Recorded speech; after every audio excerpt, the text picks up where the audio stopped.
చిత్తూరు జిల్లాలోని కొత్తూరు గ్రామంలో రామకృష్ణరాజు అనే రైతు పొలానికి వెళ్లినప్పుడు ఏనుగుల దాడిలో తాజాగా మరణించారు. ఈ విషయం తెలుసుకున్న డిప్యూటీ సీఎం పవన్ కళ్యాణ్ వెంటనే అటవీశాఖ అధికారుల నుంచి వివరాలు సేకరించారు.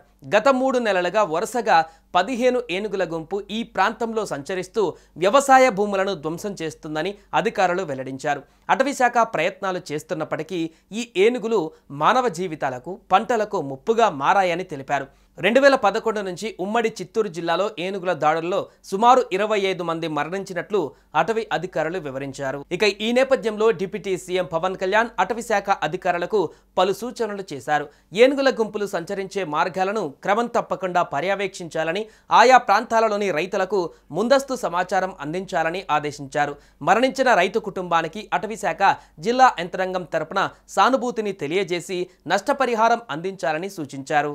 గతంలో పవన్ కళ్యాణ్ ఏనుగుల దాడులను నివారించడానికి ఏఐ ఆధారిత ట్రాకింగ్ మరియు అధునాతన హెచ్చరిక వ్యవస్థలను కూడా అమలు చేయాలని అధికారులను ఆదేశించారు. అలాగే కర్ణాటకలో విజయవంతమైన ఏఐ ఆధారిత ఏనుగుల ట్రాకింగ్ కార్యక్రమాలను అధ్యయనం చేసి ఆంధ్రప్రదేశ్లో అమలు చేయాలని సూచించారు.